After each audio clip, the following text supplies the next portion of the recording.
Amazing Spider-Man versus the Sam Raimi Green Goblin.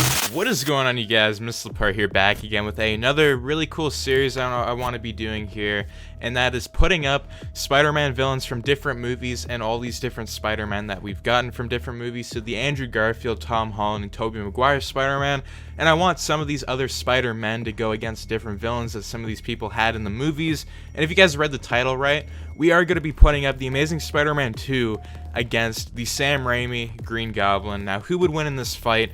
Now, this really depends. I've done a little bit of research on who I think would actually win in this fight, and it really comes down to who's more skilled and what kind of location this would be in. Now, we all know that the Amazing Spider-Man 2, we're going to be taking him, so this is pretty much right before the battle between Electro and Green Goblin from that universe, and we're going to be doing it where he's not experienced in fighting the Green Goblin. He doesn't have any experience.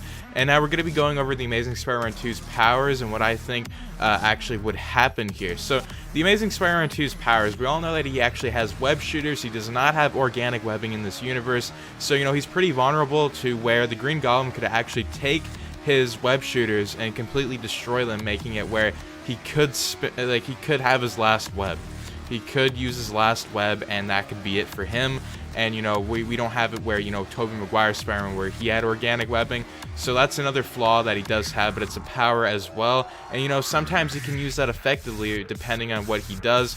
Now, we would say that he does have the Electro-proof suit, where in this universe, we're going to have it where we can have him withstand electricity, and kind of like what we did with Electro. Now, this would be like right before the battle, so he would already actually have that.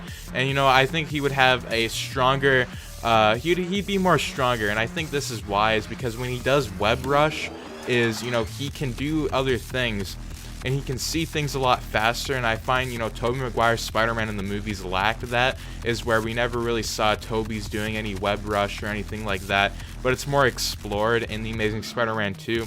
So that's another feature that he would really need to defeat the Goblin and defeat the glider and do all that stuff. And he would have the experience of fighting the Lizard. The Lizard would definitely be somebody that he would already have experience with near Oscorp, and he would know what it is and what kind of sacrifices he needs to make to defeat a villain kind of like Green Goblin. So we do have that, and we also have where he's more faster in his spider sense, because if you look at the one scene in the Amazing Spider-Man 2, we already have Spider-Man, and this is already clarified, but he already knew something was going to go down before anything really went down.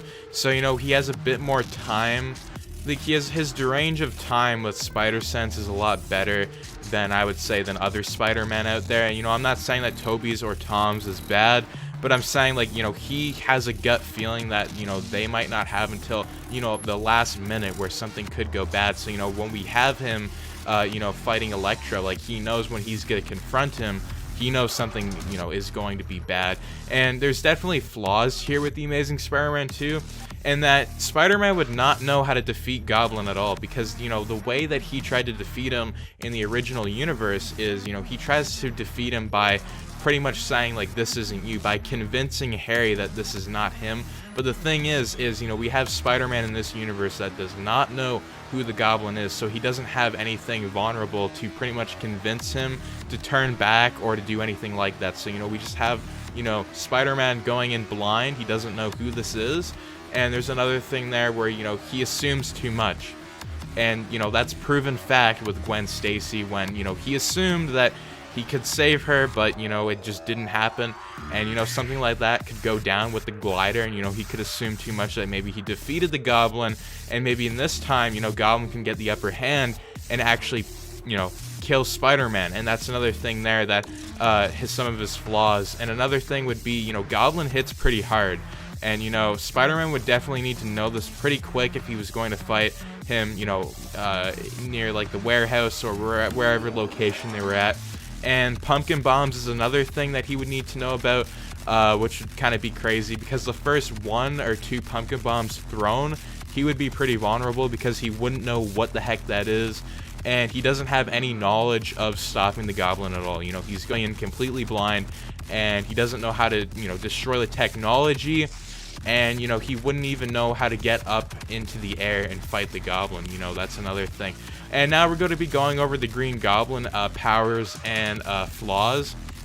And you know, the Green Goblin, he's crazy. You know, he has stronger pumpkin bombs. You know, we didn't really see Harry Osborn really carry any pumpkin bombs, and you know, the Green Goblin is really strong. You know, what we've seen it. You know, we've seen Tobey Maguire's Spider-Man throw it back at Harry, and look what it did to his face. Completely demolished it. And this is something that the Amazing Spider-Man could actually get to the face or anywhere, and if he did get that, his suit would be completely torn up and it would not be good for him. And you know, we have a faster glider. I believe that, you know, the glider from Spider-Man 1 is a lot quicker than, you know, the Amazing Spider-Man 2. That's debatable, considering like we don't actually have any speed tests or anything to prove that. But you know, I do think that it's a lot faster because, you know, when he's going in to fight Spider-Man at the parade, you know, he's able to get out so fast that it's like, whoa, where did he go? And you know, he's just really quick with a lot of his stuff.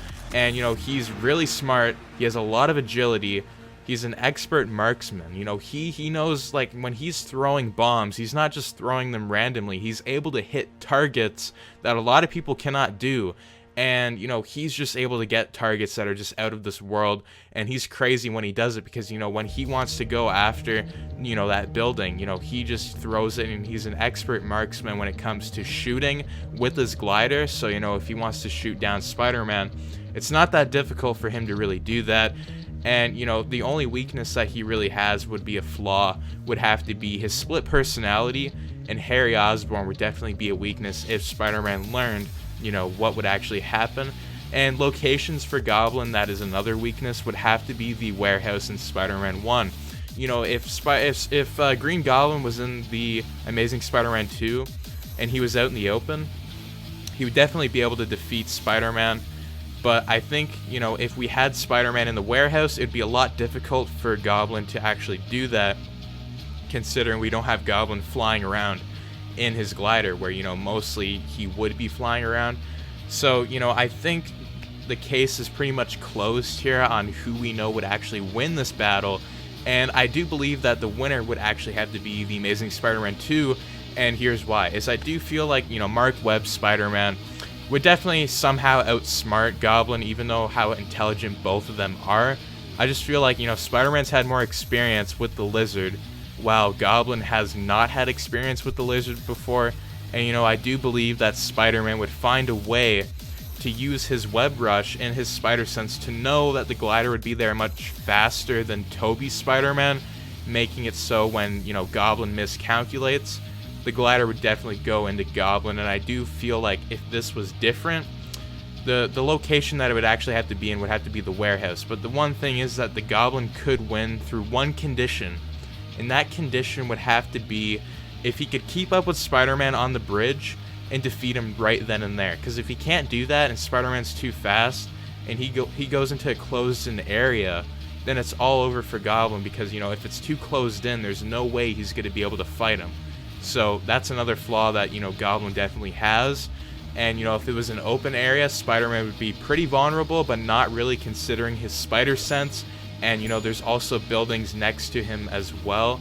And, you know, that is another thing that could also be, you know, imposed, and like what would actually happen. So, you know, that's my thoughts on, like, the Amazing Spider-Man versus Raimi Green Goblin. What do you guys think about this versus series? Do you guys want me to continue? And tell me your thoughts down below. Anyways, if you guys are new around here and do like the content, do make sure you subscribe, turn your notifications on, and share the video with your friends, because they're going to want to stay up to date as well. But anyways, as always, peace out.